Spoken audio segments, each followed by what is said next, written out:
Hi, my name is Cameron Carlson with AnimeLocation.tv. I'm here at Ohayocon 2023 with my good pal, Miss Ohio Kimono. Hey! Hi guys! It's happy to see you again. So it's been a while since you and I had the chance to talk. It's been since 2019. How have you been since then? Oh, it's been an interesting past couple years for me and no doubt everybody else too, but it's been fun coming back. So talking about that, you had an awesome big trip to New York City to go to the Met to see their awesome kimono collection. What was it like for you as a kimono historian and collector to see all those wonderful handcrafted dresses and kimonos? It was exceptional. So as a part of like continued education and learning with kimono, it's not enough to just like do online courses and YouTube videos. You want to go out and experience and learn and educate, do workshops and museum exhibits. And I tell you what, that Met exhibit was exceptional. Of course, the Met, located in New York, to visit Manhattan, it was my first time ever there, but to see that exhibit firsthand, it was exceptional, and like I look forward to it. Interestingly enough, there's another trip coming up that I'm planning because there's a special Japanese embroidery exhibit touring from Japan to America this spring that I'm going to be going down to as well. And I'll be taking some Japanese embroidery classes while I'm there. Awesome sauce. Now you also keep expanding your selection of goods. You know, we can't really get it all in camera, but you've got a really great selection of goods here, and to offer fans such as more accessories and stickers. How's that going for you and for the other partnerships you have? You know, the most important thing with like expanding or doing things, it's all about the feedback the customers give me. And you know, when the customers ask for something and then they buy it and it works for them and supports the customer's needs, the customers are the people who drive every choice I make.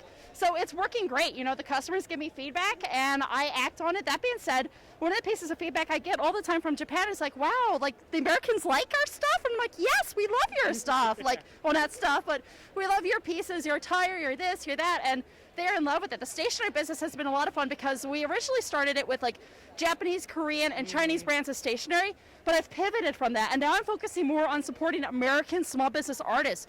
And so I shifted from a very heavy focus on those brands.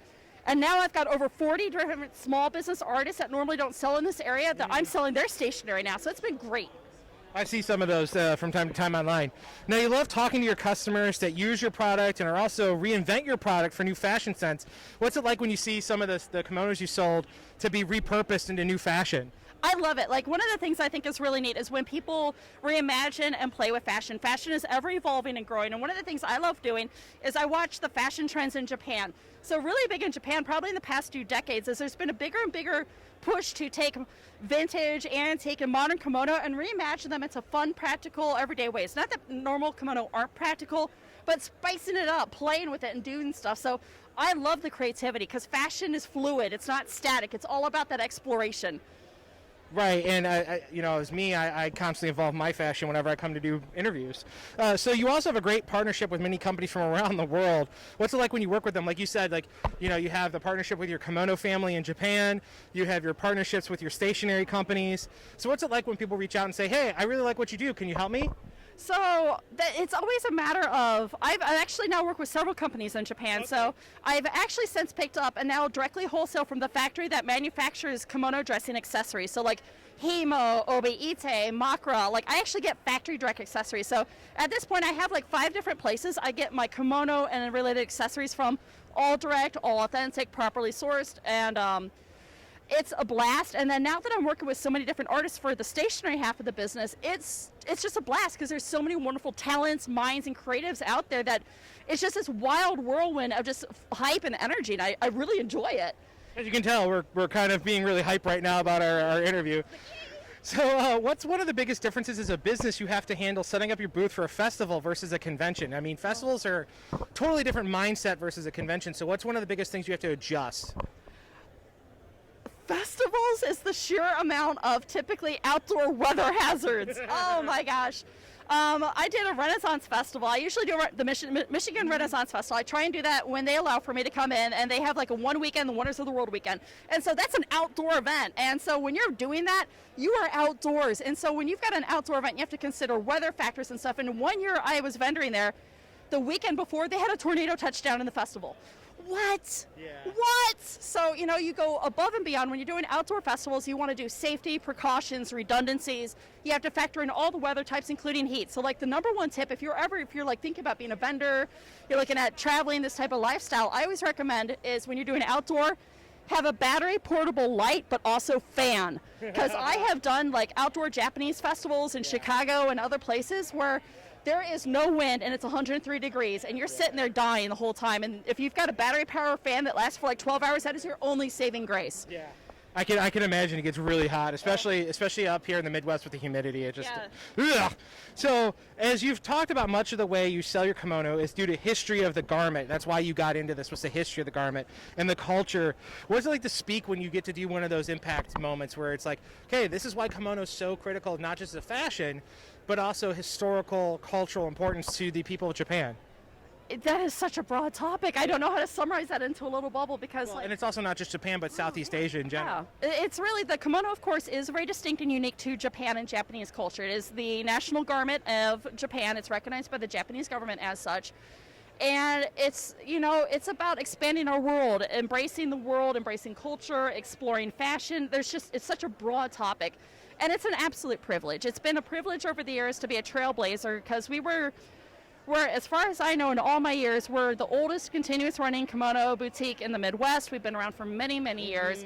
Our warehouse literally has thousands of pieces. We do a once-a-year open house normally, COVID permitting, and it's insane. Yeah. It's insane. We literally have floor-to-ceiling racks stuffed full, neatly packed and folded of like kimono and stuff, and it's just, I don't know, it kind of becomes a tangible gateway because there's a lot of people who can't travel to Japan for a number of reasons, and so to be able to come into a space that is like an actual Japanese store, they love it. And I have a lot of people who used to live in Japan or teach in Japan or have traveled to Japan. They come into like the space and like, this is just like the old Japanese kimono stores that I've been into in Japan. And like it smells the same, it feels the same. The customer care is very similar because we ourselves generally, when we're doing dressings, we focus on culturally respectful traditional dressings. Right.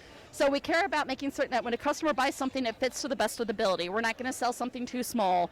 And what we don't have, we can make referrals. So it's just such a broad topic. I don't know how to compartmentalize. That's a lot. It is a lot. So now, kind of wrapping things up, are there any upcoming projects you want fans to know about? Okay, so if you haven't, you may not have heard it. Well, I don't know if you even had a chance. Did you talk to me about the Samurai series I did for Netflix? No, that was, no, I think we did. We did last time. Okay. Last time, yeah. Yeah. So if you haven't got a chance, be certain to check out on Netflix, The Age of Samurai. I was a historical costuming consultant. I sold the clothing for it. Now, the costuming and clothing, because the director made choices creatively, are not perfectly accurate. But that being said, that was a matter of creative choice, not a lack of knowledge. So I was on set, I consulted, I sewed. It was a blast. That one, in 2021, that series won the Kafka, which is the equivalent of winning an Oscar for costuming, and I was on yes, because I think I saw your name in the credits. Yep, I was on that award, so I am on the team that won the Kafka for costuming in 2021, so that's cool, and as a result, it's kind of platformed me into other projects, because I have worked on different projects over time. I've got two that I'm currently on a non-disclosure agreement where I cannot talk about. We get that. But there is one that I just picked up where I'm going to be working, most likely, we're finalizing the paperwork, still non-disclosure, where I will be working with a large theater production. Ooh. And it will be touring. Awesome. Yeah, so that's one of the neat things coming on. The kimono store online, of course, is growing. There's an ever-evolving selection. Theater, productions, awareness, sharing, community. Sometime in 2023, we will, of course, be doing another open house. We're definitely looking at most likely hosting it in June. That was super popular. And if you're looking at stopping by the kimono booth when our biggest display is up, stop by the Fort Wayne, Indiana Cherry Blossom Festival. That is our largest display of the year. It is insane. And admission's free to that. So, that's a great event to go to, too. I've heard you talk about that one a ton. So, kind of wrapping things up, where can we follow you online? And a message to the fans. So if you just simply go to different social media platforms, the main platforms I'm on for social media will be Facebook and Instagram. Those are my main two. I do have smaller accounts like TikTok and Twitter, but I'm not really on them as much. Right. That being said, you can just simply look under the term Ohio Kimono, as in Ohio State Kimono.